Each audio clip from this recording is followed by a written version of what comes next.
Cuando uno es grande y te preguntan quién sos vos, vos decís, yo soy el carpintero, yo soy el que trabaja acá, que trabaja allá, yo soy profesor, soy doctor, soy lo que sea. Le preguntás a un chico quién sos vos y te dice, soy el hijo de David, ¿verdad? Soy la hija de John. O sea, la identidad de un niño es en relación a su papá o a sus papás. La identidad de un adulto es según lo que hace. Eso es lo que te presenta, ¿no? Yo hago tal o cual cosa. Tremendo. La identidad de un cristiano debe ser, yo soy de Cristo. No importa lo que vos hacés o lo que yo haga, mi valor, como cantamos a veces, no valgo por mi posesión, ¿no? Valgo por lo que Cristo hizo por mí. Ese es el valor que tenemos nosotros. Y los corintios estaban muy confundidos en cuanto a eso, y vamos a tratar de pensar en nosotros mientras analizamos algo que Pablo le escribió a los corintios. Vayan a 2 Corintios, por favor, capítulo 2. 2 Corintios, capítulo 2.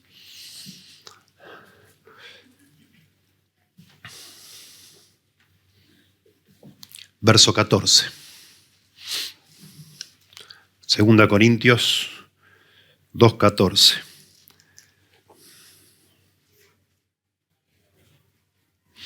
Le pusimos de título a este sermón el grato perfume de morir a nosotros mismos. De morir a nosotros mismos, a nuestras ambiciones, ¿verdad? Es dice en este pasaje, un olor grato. El grato perfume de morir a nosotros mismos. Dice así, 2 Corintios 2:14 al 17. Mas a Dios gracias, el cual nos lleva siempre en triunfo en Cristo Jesús, y por medio de nosotros manifiesta en todo lugar el olor de su conocimiento. Porque para Dios somos grato olor de Cristo en los que se salvan, y en los que se pierden, a estos ciertamente olor de muerte para muerte, y a aquellos, o sea, los que se salvan, olor de vida para vida. Y para estas cosas, ¿quién es suficiente? Pues no somos como muchos que medran falsificando la palabra de Dios, sino que con sinceridad, como de parte de Dios y delante de Dios, hablamos en Cristo. La mayoría de la iglesia en Corinto eran creyentes convertidos, no nos cabe duda de eso.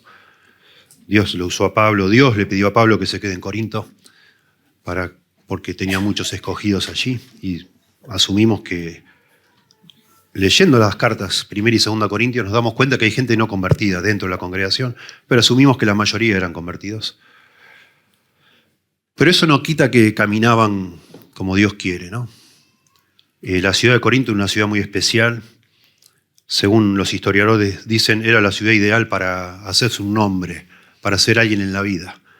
Había muchas oportunidades para hacerse rico rápidamente. Había todo un sistema de mecenazgo que se llama, de personas dispuestas a financiar a alguien para hacer sus emprendimientos. Especialmente estaba muy de moda en el mundo griego de esa época pagarle a personas que hablaban bien públicamente, y se les pagaba y se hacían ricas. Era una iglesia de personas pudientes, la iglesia de Corinto, y se la creían ellos. Estaban en ese modo, digamos, seguramente convertidos, si no Pablo no gastaría todo el tiempo que gastó en ellos, pero todavía tenían que mejorar o cambiar su punto de vista, su cosmovisión, empezar a ver las cosas como la Biblia dice que son. Y el mejor modelo para eso era Pablo. Pablo ejemplificaba en cuerpo y alma, digamos, lo que era ser un cristiano, pero a ellos les desagradaba. En un punto los corintios sentían vergüenza de Pablo.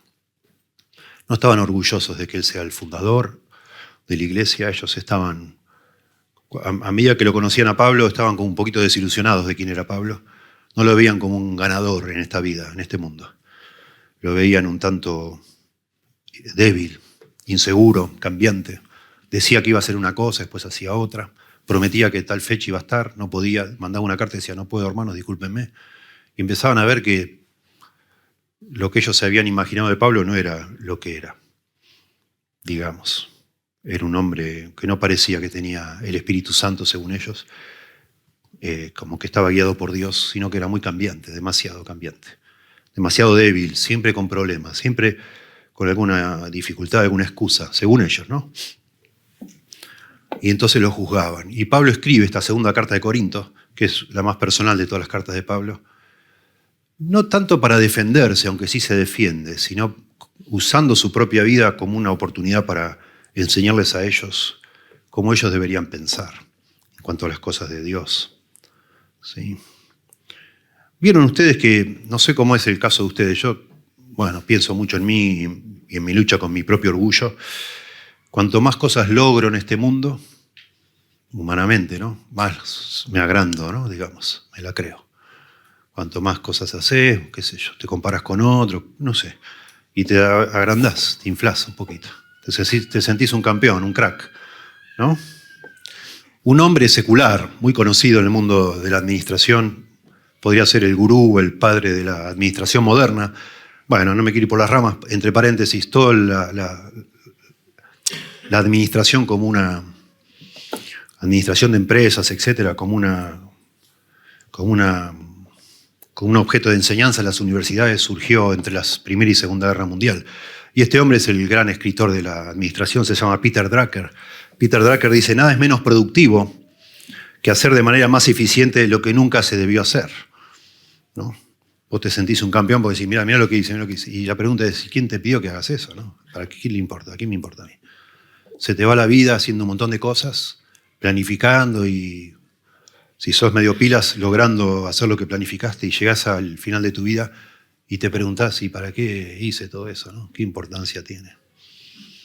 Los corintios necesitaban que se les tire de la oreja para pensar que todo lo que ellos valoraban no valía nada.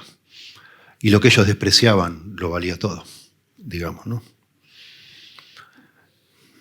Cuando las personas pensamos en efectividad, digamos, ¿no? En productividad, en hacer mucho, lamentablemente a veces pensamos en hacer más cosas, la mayor cantidad de cosas que podamos hacer.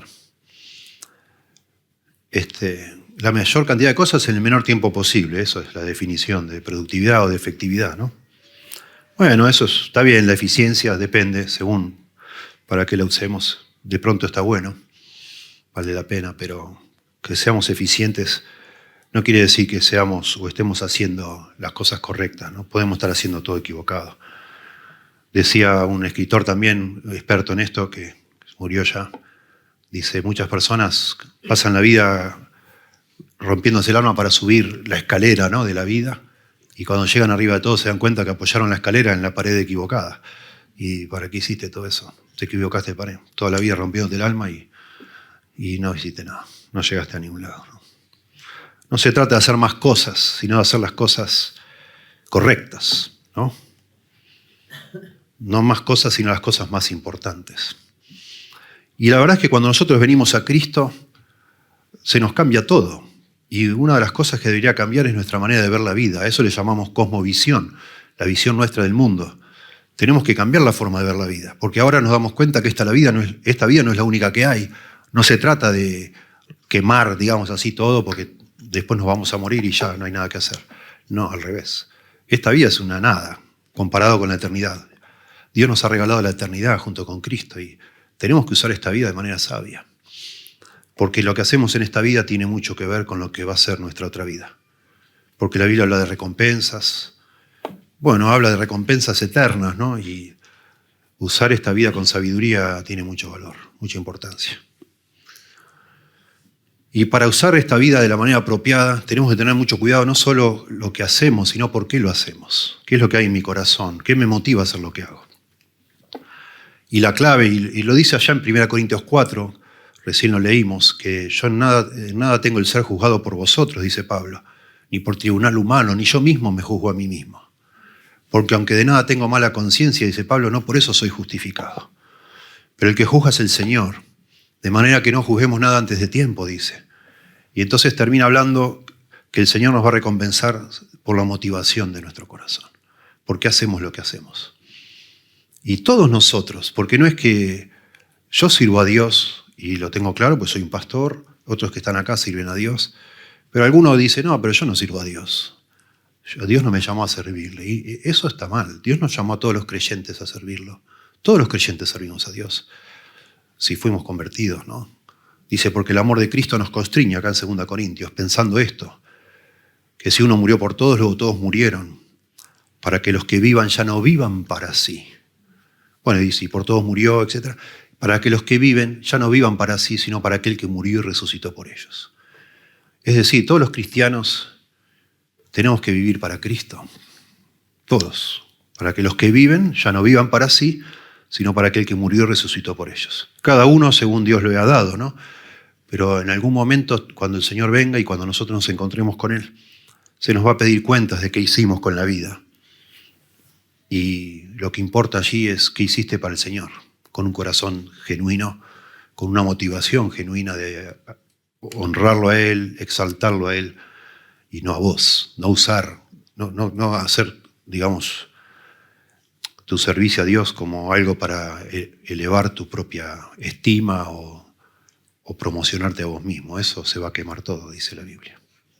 Así en eso andaban los corintios, ¿sí? Y por eso despreciaban a Pablo. Pablo era un hombre que estaba tratando de hacer todo para Dios, quemando, por decir así, consumiendo su vida para que Dios sea exaltado. Y en la iglesia de los corintios se habían infiltrado muchos buscafama, digamos, que se hacían llamar superapóstoles, ¿sí? Que se hacían los grandes hombres, que en realidad lo que estaban haciendo era tratando de engañar a los corintios, sacándoles dinero y, bueno, buscando fama, ¿no? Se promocionaban a sí mismos, dice, yo les leo nomás partecita, 2 Corintios 11:5, dice, y pienso que en nada he sido inferior a aquellos grandes apóstoles, lo dice de manera irónica, porque así se llamaban estos falsos maestros. 2 Corintios 11:12, dice, a fin de que en aquello en que se glorían, personas se gloriaban en sí mismas. Porque dice el verso 13, estos son falsos apóstoles, obreros fraudulentos, que se disfrazan como apóstoles de Cristo. Y en el capítulo 12, verso 11, vuelve a hablar de aquellos grandes apóstoles. Personas que no entendían, ellos buscaban su propia gloria, los corintios, y ellos se dejaban seducir por personas así que aparecían como grandes hombres, como gente que la tenía reclara, como ganadores en esta vida, ¿no? Llamémosle así, triunfadores. Aunque la palabra triunfo, ahora vamos a ver, las palabras tienen se van como modificando con el tiempo. La palabra triunfo es bastante moderna. En aquella época hablar de triunfo era otra cosa. Y Pablo la usa la palabra en este pasaje, ahí vamos a ver, ¿sí? Entonces Pablo lo que hace, si ustedes miran bien, leímos a partir del verso 14, pero si miran bien un poquito para atrás, del capítulo 2,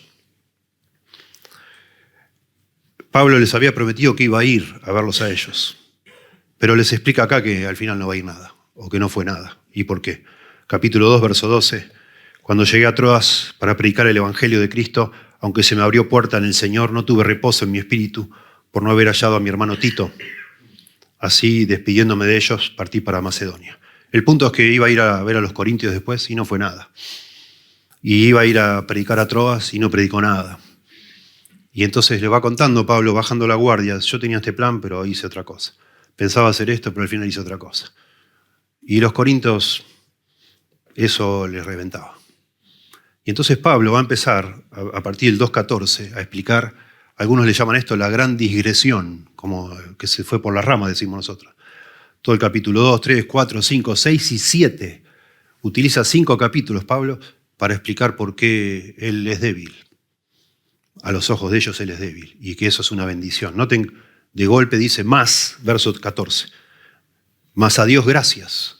Está diciendo Pablo, me propuse hacer esto, no lo hice. Me propuse hacer esto, no lo hice. Quise ir a ustedes, no lo hice. Y entonces de golpe, así como de una manera sorpresiva, dice, más a Dios gracias. Más a Dios gracias. ¿Por qué dice eso? Porque lo que parece una debilidad en Pablo en realidad es una bendición. Y él va a dar gracias por eso y va a tratar de explicarles a ellos que eso es lo que ellos no entienden.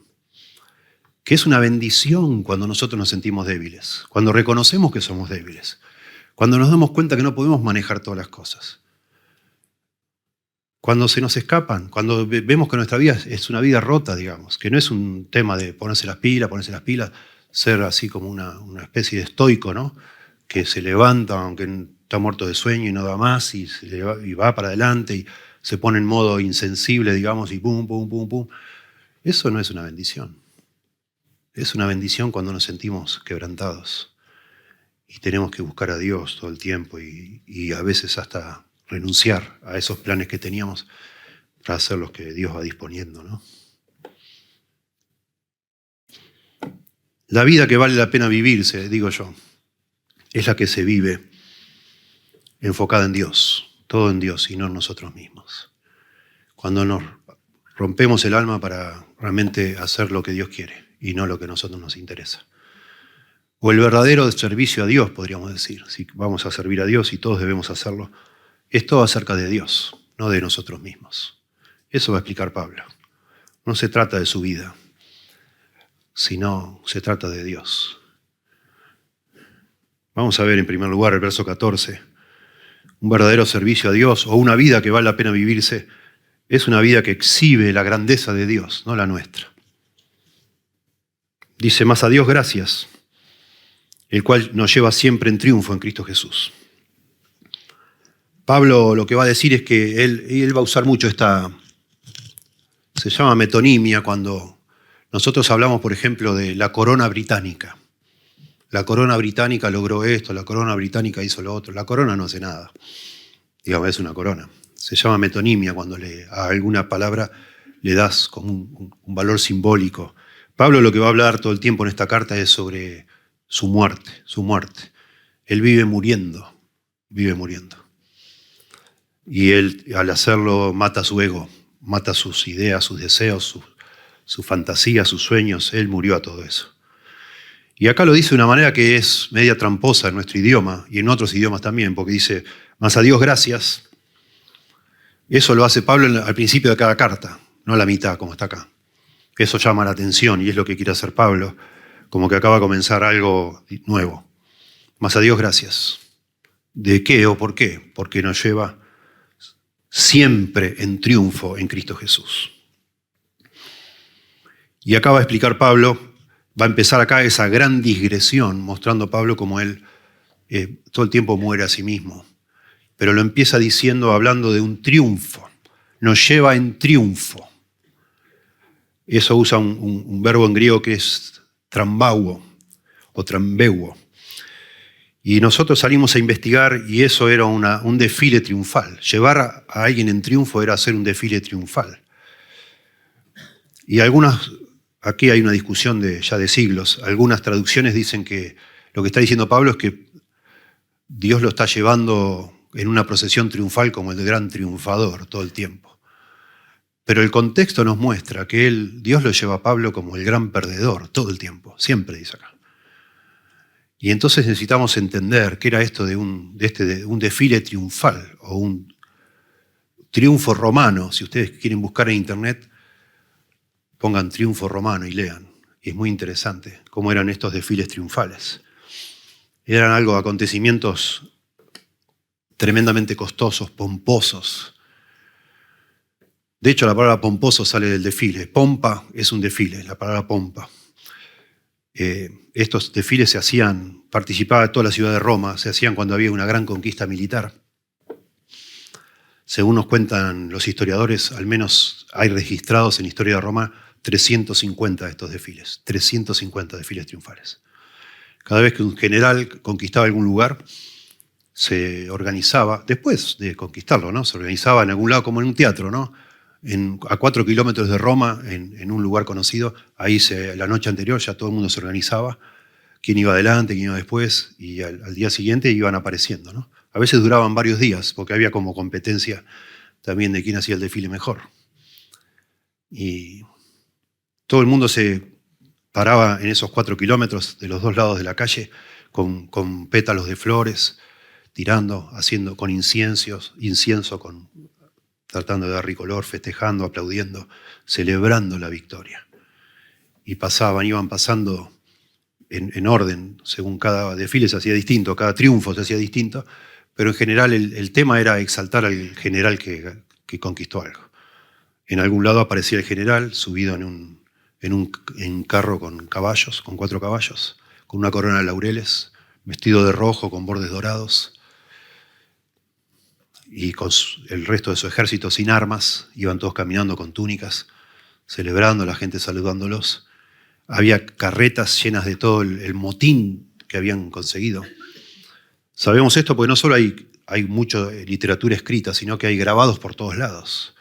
Ustedes conocerán los arcos de triunfo. Hay varios arcos. En París hay un arco de triunfo que hizo hacer Napoleón, copiando esta costumbre. Pero el arco de triunfo, por lo menos que nosotros conocemos más, está en Roma, que es el de Tito y Vespasiano cuando lograron destruir Jerusalén.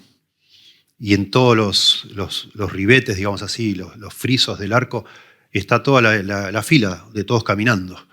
Y cuando en una parte se ve, cuando muestran todo el botín que sacaron de Jerusalén, están llevando el candelabro del templo, están llevando todas las cosas de oro del templo.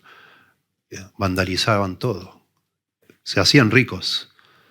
Muchos registros históricos muestran que al haber conquistado ciertas ciudades o ciertos reinos, se llenaron de dinero. Pero un montón.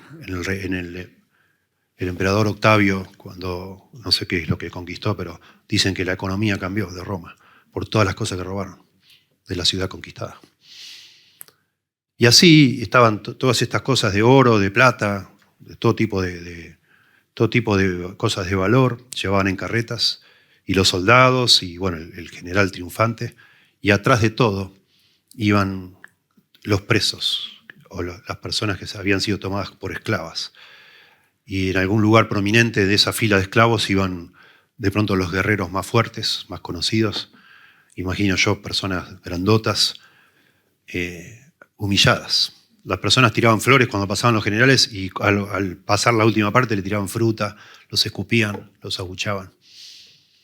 Era humillante. La idea era avergonzar a los que iban atrás, que eran los cautivos, y exaltar a los que iban delante. De alguna manera los que iban atrás, conquistados, lo que hacían era exaltar todavía más el poder del que iba delante, del general. Mirá todos los que conquistó este hombre, tipos temerarios, digamos, gente que vos la veías y decías, wow, este hombre si te agarra te liquida, no te queda un hueso sano. Y ahí estaba encadenado, humillado y vapuleado por todas las personas, ¿no?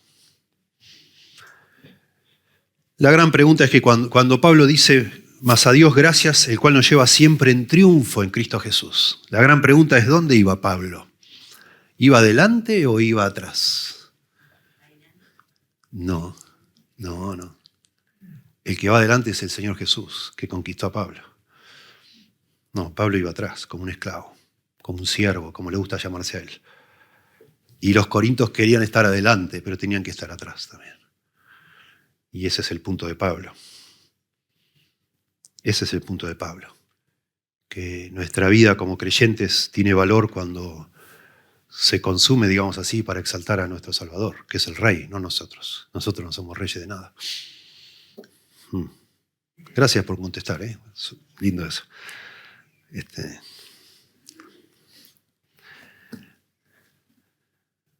Pablo vive quebrantado. Y en esta carta lo dice todo el tiempo. Vive quebrantado por todo. Hasta él mismo es débil. Él dice que lucha con su desánimo. Así es él. Y es lo que los corintios no pueden aceptar, que sea su padre espiritual, el plantador de la iglesia, el gran apóstol. ¿Qué gran apóstol? Nada. Si este hombre siempre está medio tristón. Por ejemplo, dice en 2 Corintios 7:5, porque de cierto cuando vinimos a Macedonia, noten que acá 2:14, un poquito antes habla de Macedonia, o sea, ahí se cierra el paréntesis, digamos, en el 7:5, 6. Cuando vinimos a Macedonia ningún reposo tuvo nuestro espíritu, nuestro cuerpo, sino que en todo fuimos atribulados, de fuera conflicto, de dentro temores. Pablo siempre así, quebrantado, siempre quebrantado.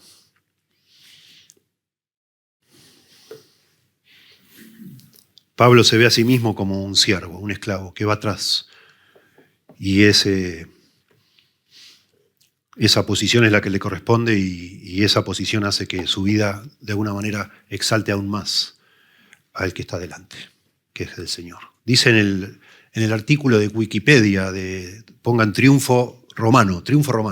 El artículo que hay en Wikipedia dice, al final de la segunda estrofa más o menos, dice, los triunfos romanos eran una ocasión excepcional para exaltarse uno mismo.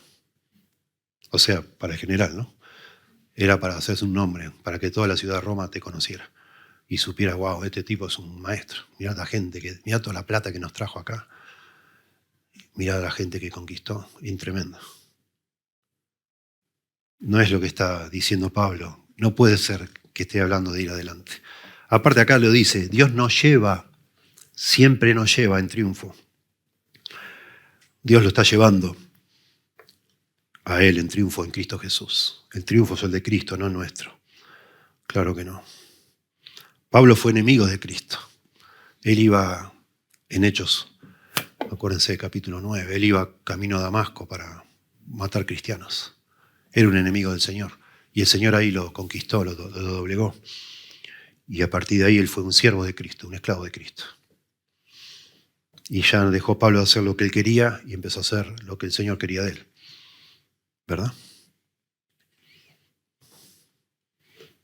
Y esa debe ser nuestra actitud de todos los cristianos. Porque Pablo está usando su ejemplo. Claro que no vamos a ser nosotros como Pablo, pero Pablo está usando su ejemplo para persuadir a los corintios que sí, son como nosotros, una iglesia cualquiera, que están viendo la vida cristiana de otra manera. Yo miraba la vida cristiana de otra manera. Yo fui formado de alguna manera en un lugar para ver de otra manera las cosas. Y se trataba otra vez de ser un campeón, de hacer que las cosas sucedan. El líder, me decían, hace que las cosas sucedan. Y ahí estaba uno tratando de ser un campeón, de ganar el empleado del mes, digamos, como en el McDonald's. Y tratando de compararnos nosotros como iglesia y como ministerio con otros ministerios y sintiendo internamente que somos mejores o somos peores o lo que sea. Cosas que no tienen nada que ver con servir a Dios. No tienen nada que ver. Bueno, eso es lo que está diciendo Pablo. Por eso yo digo que el verdadero servicio a Dios no se trata de nosotros, sino de exaltar al Señor. Al Señor que nos salvó, que nos conquistó de alguna manera el corazón, que nos trajo bajo su autoridad. Él es el Señor, eso es lo que significa. El verdadero servicio a Dios, la vida que vale la pena vivirse, exhibe, muestra la grandeza de Dios. Y eso se ve reflejado en nuestra propia debilidad y cómo Dios, a pesar de nuestra debilidad, hace cosas preciosas con nosotros. Y por eso dice también, algunos escritores dicen, bueno, pero ¿cómo eso que me lleva siempre? Siempre, o sea, una procesión triunfal tenía un principio y un fin. ¿Qué es eso de siempre? Bueno, eso tiene que ver con lo que la Biblia dice, que nosotros los cristianos tenemos que tomar la cruz cada día, morir a nosotros mismos y seguir al Señor, siempre.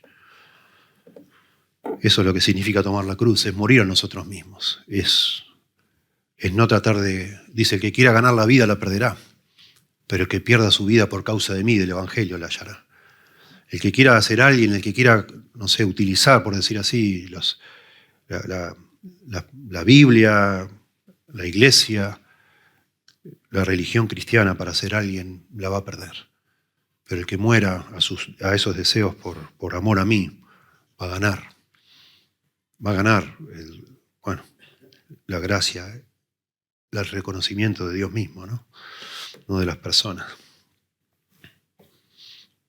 Somos como prisioneros del Señor, eso es lo que somos. Y así deberíamos vivir, diciendo, bueno, Señor, lo que tú digas está bien, lo que tú dispongas está bien. Soy un soldado, o soy un prisionero, o un esclavo.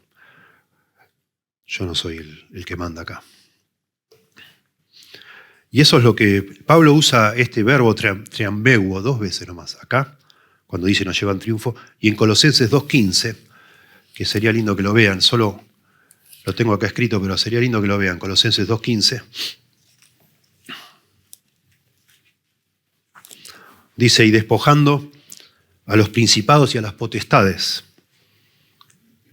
Está hablando acá de seres angelicales.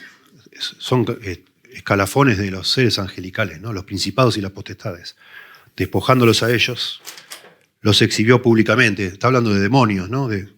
Los exhibió públicamente, triunfando sobre ellos, triambeuo, en la cruz. Y noten que dice, Colosenses 2:15, los exhibió públicamente, esa es la idea de este desfile, exhibir públicamente. triunfando sobre ellos en la cruz, dice Pablo. Lo mismo. Y todo el contexto de Colosenses, tiene que ver con mucha magia y muchas personas que utilizan poderes espirituales, y Pablo dice, ya está. El Señor los venció en la cruz y los expuso como perdedores, triunfando sobre ellos en la cruz. Ya no hay nada que temer. Son parte del botín, digamos así. Todo terminaba en el templo de Júpiter, esos triunfos, y allí hacían sacrificios. Sacrificaban animales que también participaban en esa procesión, bueyes enormes, a veces, según lo que yo leí, buscaban bueyes impresionantes, todos blancos, para después sacrificarlos, los más lindos, ¿no? Los llevaban ahí caminando despacito y ahí los sacrificaban. Pero también en muchas de estas procesiones sacrificaron a alguno de esos esclavos como modelo, como ejemplo, ¿no? Imagínense, la gente enardecida, gritando.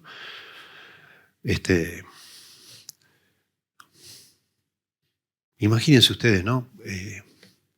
El olor. Yo no sé si ustedes alguna vez fueron parte de un incendio y de pronto tienen noción del olor a carne quemada, humana o animal, de animales. Pelos quemados, es espantoso, es vomitivo. Yo no sé cómo sería, ni el templo en Jerusalén, el olor que habría ahí por la cantidad de sacrificios que hacían, pero no sé cómo sería también en los templos paganos, ¿no? Como en este caso de Júpiter. No sé. Había olor en las calles, porque dice que quemaban incienso, pero habría olor también al final de la procesión con esos sacrificios, tanto de bueyes como de animales. Tremendo. Y Pablo dice en 1 Corintios 4, verso 8, a la misma audiencia que son los corintios, un poco antes, ya estáis saciados. Está siendo muy irónico Pablo, porque ellos, de nuevo, querían ser alguien en la vida. Ya estáis saciados, ya estáis ricos, sin nosotros reináis. Todo ironía. Y ojalá reinaseis, para que nosotros reinásemos también juntamente con vosotros. En el sentido, yo soy tu padre espiritual, si vos realmente fueras un rey, bueno, yo reinaría contigo también, porque soy tu papá espiritual. Porque según pienso, dice Pablo, 1 Corintios 4:9, Dios nos ha exhibido a nosotros los apóstoles como postreros. De nuevo, piensen en la fila, el desfile y los últimos de todos. Como postreros, como sentenciados a muerte. De nuevo, de esa parte final, algunos eran sacrificados, no todos, no eran tontos los romanos, los demás eran vendidos como esclavos. Y hacían más dinero todavía con eso. Pues hemos llegado a hacer espectáculo al mundo. Imagínense de nuevo, la fila de gente ahí gritando, alabando a su general y maldiciendo a los esclavos que van atrás. Hemos llegado a hacer espectáculo al mundo, a los ángeles y a los hombres. Nosotros somos insensatos por amor de Cristo, mas vosotros prudentes en Cristo. Nosotros débiles, mas vosotros fuertes. Vosotros honorables, mas nosotros despreciados. Esto es irónico. Ustedes son unos campeones, nosotros somos unos perdedores. Los apóstoles, dice. Hasta esta hora padecemos hambre, tenemos sed, estamos desnudos, somos abofeteados y no tenemos morada fija. Nos fatigamos trabajando con nuestras propias manos, nos maldicen y bendecimos. Padecemos persecución y la soportamos. Nos difaman y rogamos. Hemos venido a ser hasta ahora como la escoria del mundo, el desecho de todos. Le dice a los corintios, ¿no? Para ver si pescan. Digo, ustedes quieren ser grandes personas y nosotros somos miserables. Pero ustedes tendrían que imitarnos a nosotros, porque somos nosotros los apóstoles. Termina Pablo, 1 Corintios 15:31, casi al final, dice, os aseguro, hermanos, por la gloria de vosotros, os aseguro, hermanos, por la gloria que de vosotros tengo en nuestro Señor Jesucristo, que cada día muero.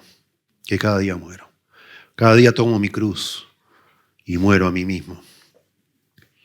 No estoy haciendo la vida que a mí me hubiera gustado hacer, estoy haciendo la vida que Dios quiere que yo haga. Yo soy un esclavo del Señor ahora. En segundo lugar, volviendo a 2 Corintios capítulo 2, verso 14, Pablo añade más conceptos. Ahora habla del olor, del perfume. Por medio de nosotros, dice el verso 14, y por medio de nosotros manifiesta en todo lugar. Noten que está hablando de Dios. Dios nos lleva en triunfo Y ahora Dios manifiesta. El verbo en los dos casos se refiere a Dios, no a Pablo. Y por medio de nosotros, de nuestra vida, dice Pablo, quizás la de otros apóstoles, manifiesta en todo lugar. Antes decía siempre, nos lleva siempre, ahora manifiesta en todo lugar el olor de su conocimiento. Porque para Dios, y acá aclara, ¿qué es eso del olor de su conocimiento? Y entonces el porque del verso 15 aclara, porque para Dios somos grato olor de Cristo en los que se salvan y en los que se pierden. Y explica, ¿qué es eso? A estos, los que se pierden, ciertamente olor de muerte, para muerte, y a aquellos, los que se salvan, olor de vida para vida. Pablo dice no solo que Dios los lleva en triunfo, de esa manera exhibe el poder de Dios y no el de ellos, sino también que Dios manifiesta por medio de los creyentes que viven para Dios el conocimiento de Cristo, dice acá. Manifiesta en todo lugar el olor de su conocimiento, el conocimiento de Cristo, y lo hace como, de nuevo usando una figura del olor. Algunos dicen, bueno, puede ser que se refiera a los sacrificios ahí en el monte de Júpiter. Los sacrificios se hacían para continuar con esa metáfora del triunfo. Otros dicen, no hace falta, puede referirse al olor que había en el templo, justamente, cuando se hacían sacrificios. Es muy probable que sea el olor de los sacrificios, que yo menciono que es muy desagradable. Pero para los creyentes sería muy agradable, por amor a Dios, ¿no? Porque pensaban que ese olor, por supuesto, era algo que era grato para Dios, porque Él es el que pedía eso, ¿no?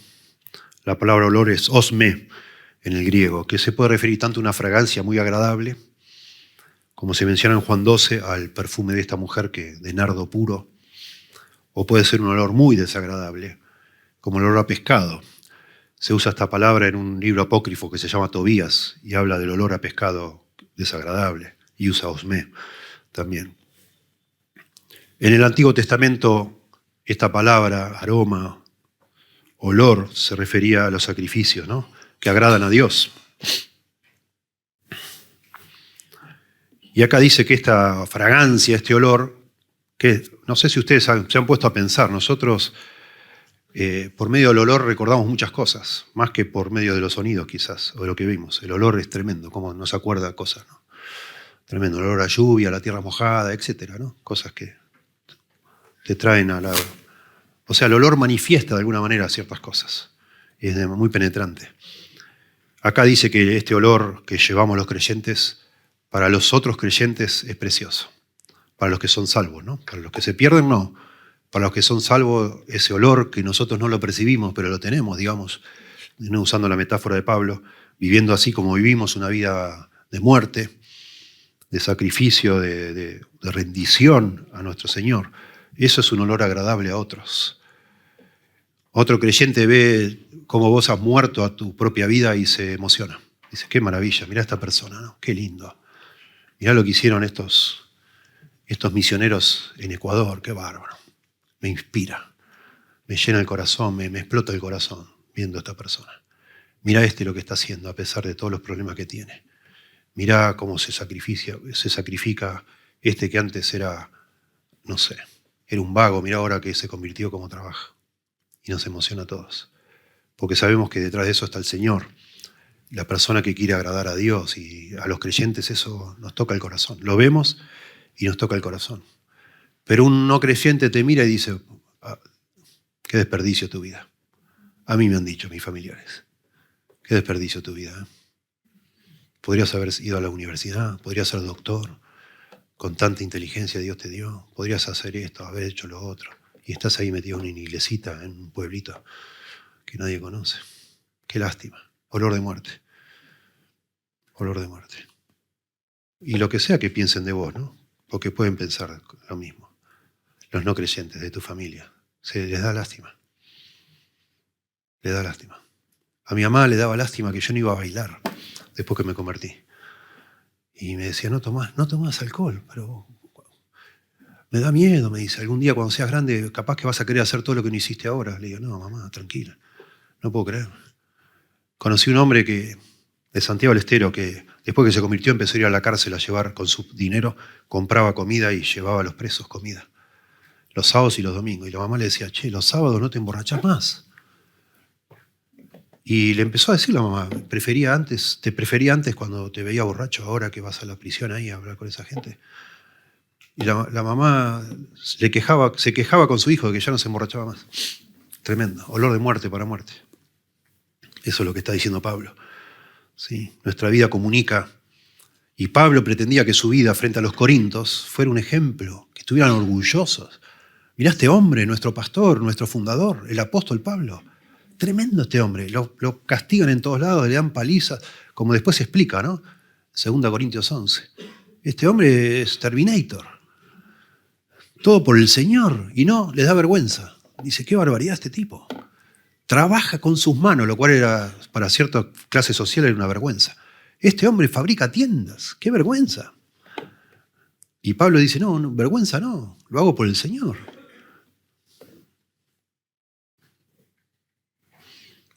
Colosenses 1:24 dice Pablo, ahora me gozo en lo que padezco por vosotros y cumplo en mi carne lo que falta de las aflicciones de Cristo por su cuerpo, que es la iglesia.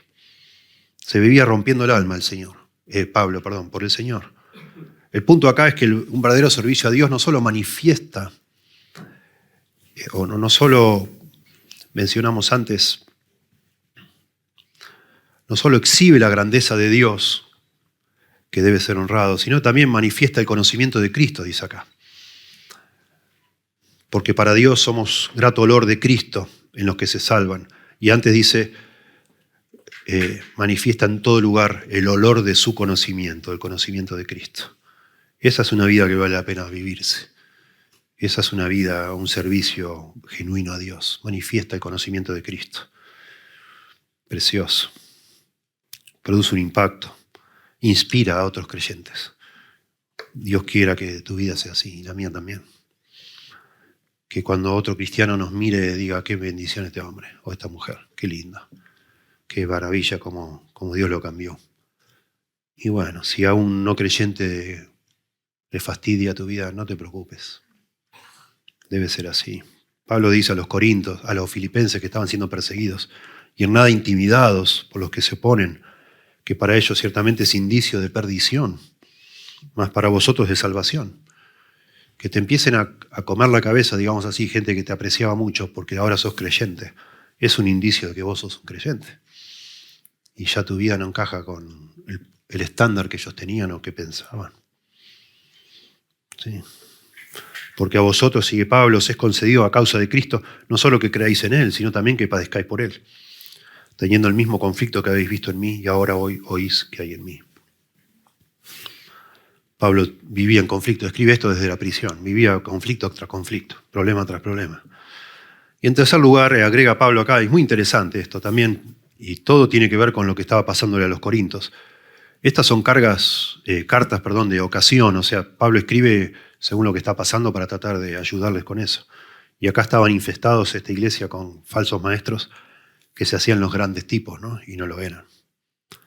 Y entonces dice Pablo, termina el verso 16, dice algo interesante. Dice, y para estas cosas, ¿quién es suficiente? ¿Qué cosas?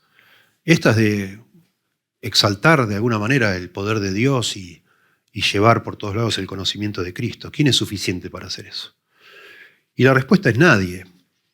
Yo ni me doy cuenta, y vos no te das cuenta cuando estás realmente exaltando el poder de Dios o el conocimiento de Cristo. Y es algo que Dios lo hace con nosotros. No es que yo digo, bueno, voy a tratar de que toda la ciudad luego se dé cuenta que Cristo está en mi corazón. Yo no sé qué hacer. La verdad, no sé qué tengo que hacer. Dios lo hará. ¿Verdad? No somos suficientes. Lo que va a hablar acá a partir de esta línea y después el verso 17 es que un verdadero servicio a Dios no solo tiene que ver con exaltar el poder de Dios, con manifestar el conocimiento de Cristo, sino con servir sinceramente a los demás. De nuevo, nada tiene que ver con nosotros, todo tiene que ver con Dios y los demás, los dos grandes mandamientos. Amar a Dios con todo lo que tenemos y al prójimo como a nosotros mismos. Dice versos 17, pues no somos como muchos que medran falsificando la palabra de Dios, sino que con sinceridad, como de parte de Dios y delante de Dios, hablamos en Cristo. No somos suficientes a nosotros mismos, de eso hablo, ¿no? Nosotros, yo no sé ustedes, nosotros los ancianos, digo acá, a veces nos subimos acá al púlpito realmente quebrantados, sin querer hacerlo, o sin sentirnos capaces de estar acá. Y confiamos en que Dios nos usará. Uno habla, no sé, vamos a plantar una iglesia en tal lado, y uno piensa y dice, no, ¿qué voy a plantar yo? ¿Cómo voy a hacer eso? ¿Cómo se hace eso? No te sentís suficiente, porque no lo sos, ni lo somos suficientes. Todo tiene que ver que Dios lo haga. ¿Cómo voy a criar a mis hijos en el camino de Dios? Ni sé. ¿Cómo voy a hacer para que mi matrimonio funcione? ¿Qué sé yo? No lo sé. Trataré de ser fiel a Dios y que Él me ayude cada día. ¿Cómo voy a lograr que alguien se quiera convertir a Cristo por mi testimonio? ¿Qué sé yo? No sé. No sé. Dios lo hará si Él quiere con mi vida. Pero sí tengo claro que cuanto más suficiente yo me creo, menos Dios me va a usar. Cuanto más me la crea, peor es. Por eso, alguna vez yo lo dije, yo he llegado a apreciar y agradecer cuando alguien me humilla. Porque yo necesito ser humillado, y vos también. A veces te humilla lamentablemente, y lo digo sinceramente con tristeza, pero lamentablemente la persona que a veces Dios más usa para humillarte a vos es tu cónyuge. Pero es una bendición eso. Vos necesitas bajar a la tierra y sentirte insuficiente, ¿no? La gente que te quiere muchas veces es la que te humilla. Los mismos hermanos, las mismas ovejas, digamos, entre ovejas nos humillamos mutuamente. A veces, lamentablemente, te enterás que alguien te estuvo hablando por tu espalda, algo feo tuyo, y te enoja, te molesta y te quebranta. Pero qué bendición es ser quebrantado. Aunque es triste la forma a veces, ¿no? A veces tu jefe, tus compañeros, las circunstancias de la vida te quebrantan. Las cosas no te salen bien. Tenés que pagar a veces por algo que hiciste mal y te quebranta y te da ganas de llorar porque no te sobra nada. Pero si eso te sirve para sentirse insuficiente, es una bendición. Porque esa es la condición en la cual Dios nos usa y nos bendice, cuando no sentimos nada. A veces una enfermedad es la bendición más grande que te puede pasar. Estar enfermo, si esa enfermedad te quebranta y te hace ser consciente de que necesitas a Dios. Si no, no puedes hacer nada.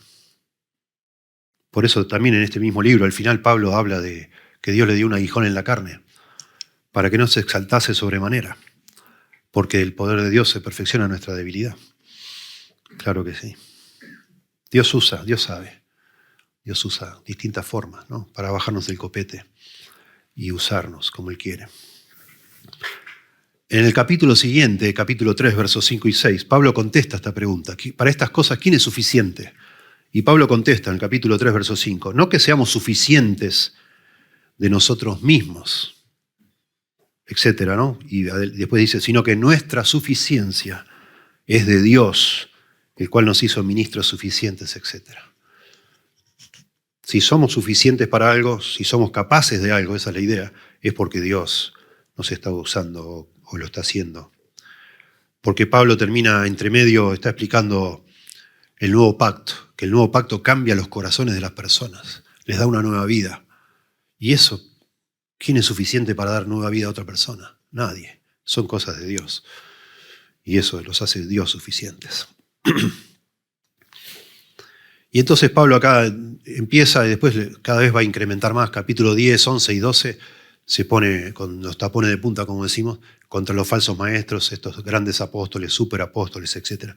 Pero acá ya viene dejando ver ese contraste. Dice, porque no somos como muchos. Literalmente no somos como los muchos, es decir, como los falsos maestros, que medran falsificando. La palabra medrar es la idea de adulterar. Se refiere a comerciantes que venden productos sueltos y le agregan, por ejemplo, el vino, ¿no? Fraccionan el vino y le agregan agua. Esa es la idea. No están vendiendo lo que era, sino lo están falsificando. Adulterando es la palabra, ¿no? La palabra técnica. O sea, no te va a hacer daño ese vino. No te va a enfermar, solo le agregan agua. Te están vendiendo lo que no es. Te están estafando. No somos como los muchos que medran falsificando. La idea es mercaderes falsos, ¿no? Para lucrar,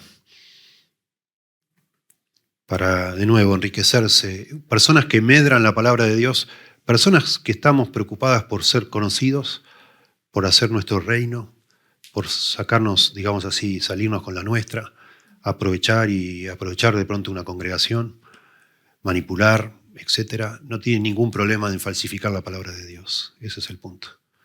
No tienen ningún problema en esconder algunas verdades y decir otras que son más populares. No tiene ningún problema decir, bueno, de pecado no hablemos, porque si hablamos mucho de pecado la gente se va. Hablemos de esto, hablemos de este tema, de que vos sos un campeón, mírate al espejo y decite, sos un campeón. Hablemos de estas cosas que son más populares. No hablemos de arrepentimiento. No cae bien a la gente, se enojan. Y van medrando la palabra de Dios, falsificando, diluyendo. Dice en 2 Pedro 2:3, harán mercadería de vosotros, hablando de los falsos maestros. Tremendo.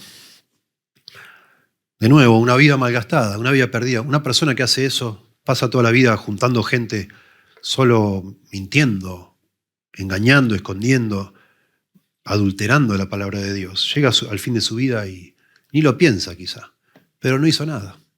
Todo se va a quemar. Todo no tiene valor. Delante de Dios, ¿qué valor tiene eso? Nada.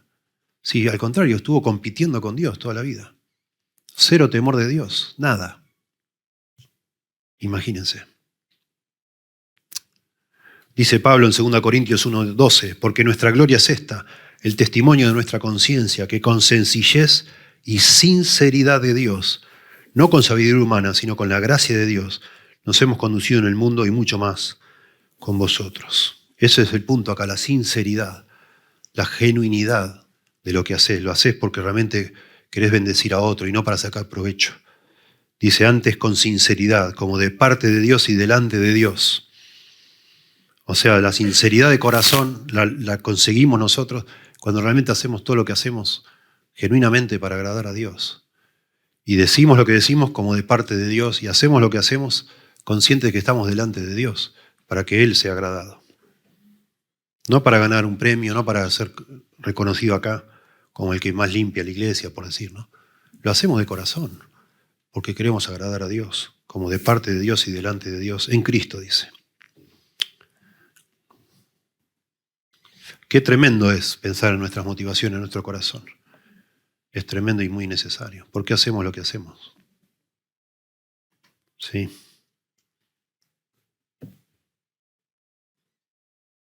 Cuando una persona, noté yo acá, no sirve a Dios centrado en la motivación genuina de que Dios sea exaltado y Cristo conocido, no va a tener ningún problema en modificar el mensaje para sus propios fines. Ningún problema. Usan la piedad, dice, como fuente de ganancia. Fingen ser piadosos, pero no les importa nada, solo tener un sueldito, un dinero, una entrada, lo que sea. Y de nuevo, noten el concepto de sinceridad que se menciona acá, habla de la motivación del corazón. Eso es lo que es ser sincero. Ustedes saben de dónde viene la palabra sincero, ¿verdad? De los mercaderes en el primer siglo que vendían estatuillas y ellos, las estatuillas cuando tenían un defecto, se rajaban o algo, lo tapaban con cera, ¿verdad? La estatuilla de mármol, de pronto se te rajó algo y le pones un poquito de cera y tapas todo, como una masillita, digamos, ¿no? Y ellos gritaban, sincera, sincera, como diciendo, esta es de verdad. No tiene errores acá, no escondimos nada. Sincera, sincera, comprá esta que es sincera. Eso es ser sincero, no tener nada que esconder, ¿no? No hay engaño. Dice Pablo, 2 Corintios 4:2, ya casi terminando, antes bien, renunciamos a lo oculto y vergonzoso, no andando con astucia ni adulterando la palabra de Dios. Vuelve al mismo tema, sino que por la manifestación de la verdad, recomendándonos a toda conciencia humana delante de Dios otra vez. Esa es la manera de ser sincero. Procurar hacer todo lo que hacemos delante del Señor, para agradar a Dios, no a los demás.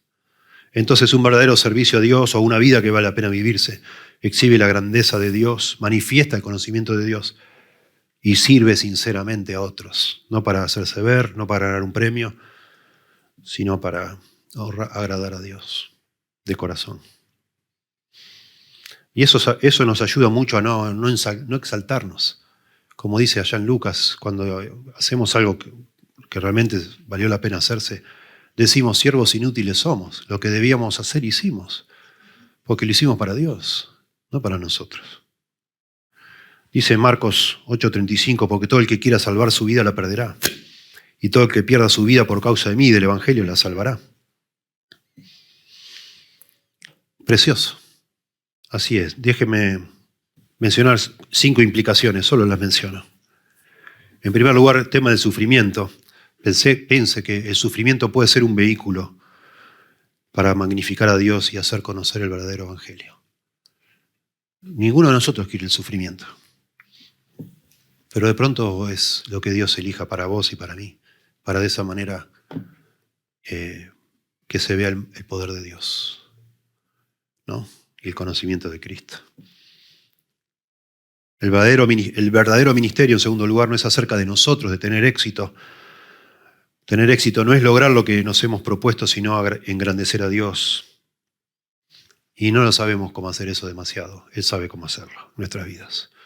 Él toma nuestras vidas y se engrandece como Él quiere. Y nuestra fe, nuestro conocimiento de Dios debe guiarnos para no rebelarnos contra eso. Debemos aceptarlo. Bueno, Dios, si esta es la forma, amén, así será. Enséñame, ayúdame, porque no sé cómo hacer. Pero tú sabes, Señor, tú eres el dueño, tú eres el rey, tú eres el Señor, no yo. Yo soy el esclavo. En tercer lugar, el ministerio cristiano no es acerca de técnicas o de tecnología, de trucos humanos, digamos. Es servicio como el de un esclavo que muere a su voluntad y vive para la voluntad de su amo. Eso es ministrar de manera cristiana. En cuarto lugar, la iglesia no es un supermercado y nosotros no somos los consumidores. Eso no es. Nosotros no vamos a una iglesia para que Dios nos dé algo. Pare de sufrir, la prosperidad o lo que sea. No es eso. Venir a Cristo es morir, es tomar la cruz y vivir para los planes de otro, Jesucristo. Eso es venir al Señor. Eso es la verdadera fe. Pero, claro, el Señor es muy bueno.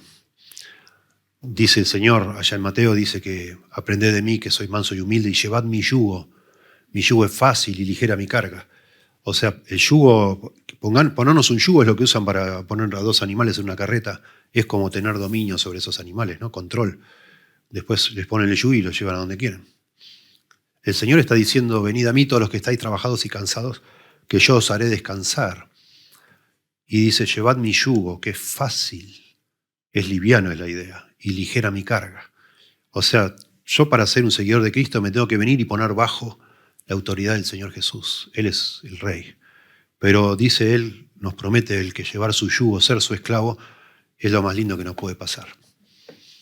Porque en definitiva también Él dice que el que hace pecado, esclavo es de su pecado. Nosotros nos creemos libres, pero no lo somos. No lo somos. Y la oferta del Señor es dejar la esclavitud del pecado y venir a su esclavitud, digamos, a su servicio. Y eso es precioso, porque Él es autor de la vida. Él es el autor de la vida y Él nos da una vida preciosa. Y finalmente, son cosas mías, ¿no? Reflexionando, pero un verdadero pastor, digo yo, vivirá casi toda su vida con el corazón quebrantado, como lo hizo Pablo. Un verdadero hombre de Dios que realmente quiere servir a Dios y vivir para los demás, vivirá quebrantado. No como una celebridad, ¿no? Sino como un hombre quebrantado. Y esa es la vida cristiana. Espero que les bendiga a ustedes, hermanos. A mí me bendice repasar esto. Y que el Señor nos ayude a tener una visión correcta de lo que vale la pena. Tenemos esta vida nada más para servir al Señor. La otra vida es otra historia.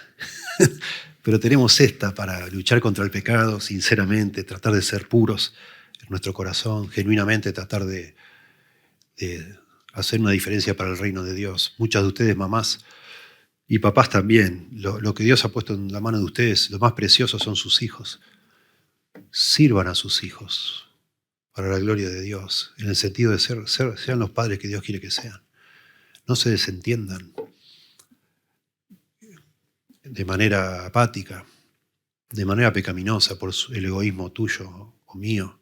No nos desentendamos, gastemos nuestra vida para que nuestros hijos de verdad conozcan al Señor, caminen en los caminos del Señor y hagámoslo motivados por eso, por servir a Dios. Lo mismo, las cosas que Dios nos ha dado, cuidémoslas, atendamos nuestras cosas.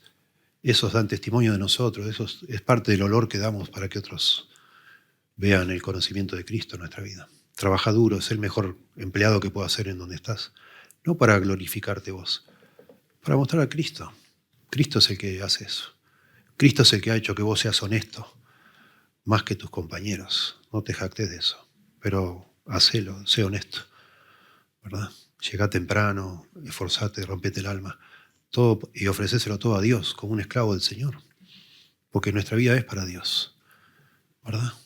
Etcétera. Piensen ustedes las aplicaciones que puede haber, ¿no? Yo como pastor pienso en mí, como pastor, bueno, esto me tiene que afectar, la manera que yo pastoreo. Dice allá en Romanos, en lo que requiere diligencia, no perezosos. Bueno, a mí me toca. Ser pastor requiere mucha diligencia. Tengo que ser pilas. Más allá de lo que siento, lo que me esté pasando, le tengo que poner ganas. Y lo tuyo también. Ser papá y mamá requiere mucha diligencia. Ponele pilas. Hacelo bien, como Dios quiere. Hacelo para Dios. Cuando llegues al final de tu vida, es muy importante que vos evalúes. El Señor va a juzgar, ¿no? Pero que de verdad puedas pensar, bueno, al menos hice esto de corazón para Dios. Esto fue lo más valioso que me pasó en la vida. Lo más valioso que hice en mi vida. Todo lo demás es una estupidez. Mis hijos se van a estar peleando capaz por todo esto. No tiene valor. Lo que hiciste para Dios con corazón sincero, eso es lo que más valor tiene. Hacelo. Buscá formas, oportunidades, sí. Acá viene gente a veces que está 3 semanas viniendo, y después no viene más.